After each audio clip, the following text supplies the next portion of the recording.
students. Just now I am here in Gyan Niketan teaching history, and today I am going to teach you the first chapter that is related to the France. And in this chapter you are going to study about the French Revolution. Before going to the French Revolution in the chapter, we must know why the French Revolution occurred in the France. France was the wealthiest country and many immense power that they were having it, and they were having the many colonies also. And though the revolution took place in the France, but the revolution is having some good impacts, some bad impacts also. So France revolution led to the growth of the idea of liberty, equality and fraternity. The idea also inspired some of the different other territory of the European countries to form the government in a democratic way. These ideas also led the launching of the independence movement in the country, such as in India, China, Africa and many other different Latin America also launched the movement, national movement. In the year of 1789, in the France revolution started, and leading to the series of the events that took place by the middle class of the peoples in the France. As well as we must know that the people revolt against the cruel dynasties, cruel monarchies in the France. Now why they do so? Why they revolted against the France monarchy? What is the reason behind it? So going through the causes, first of all we must know about the society of the France. Now the France society was divided into the state. What do you mean by the state? A state is a degree of the quality or the people that are defined, the quality of the people that they are having it. That is known as a state. So France society was divided into the 3 states. Number 1 state, they are clerisy. Second state, they are nobility. Third state, they are the common. Now who are the clerisy?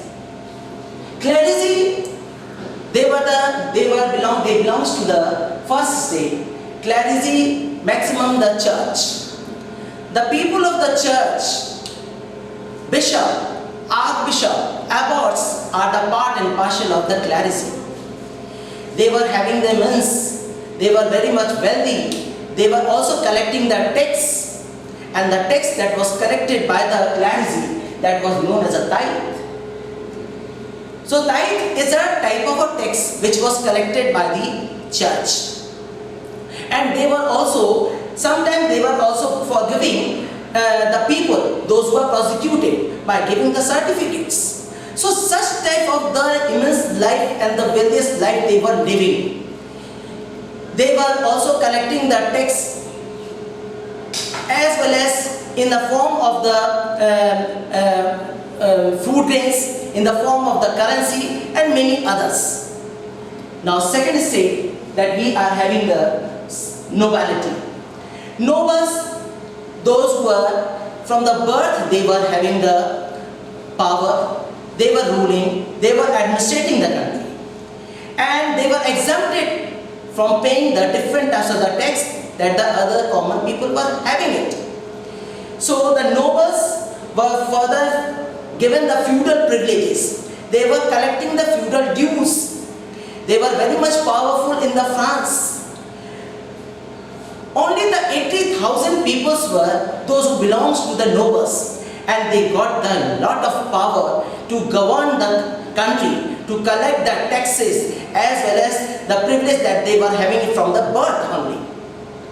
So these are some of the categories of the people, those who are known as the nobilities.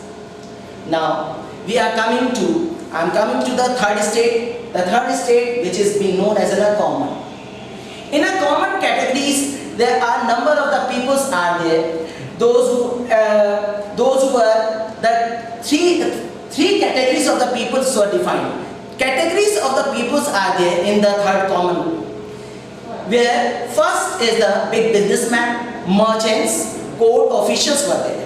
Those who are having the right of education, those who can learn, those who can teach, and many different types of the work, they can do it.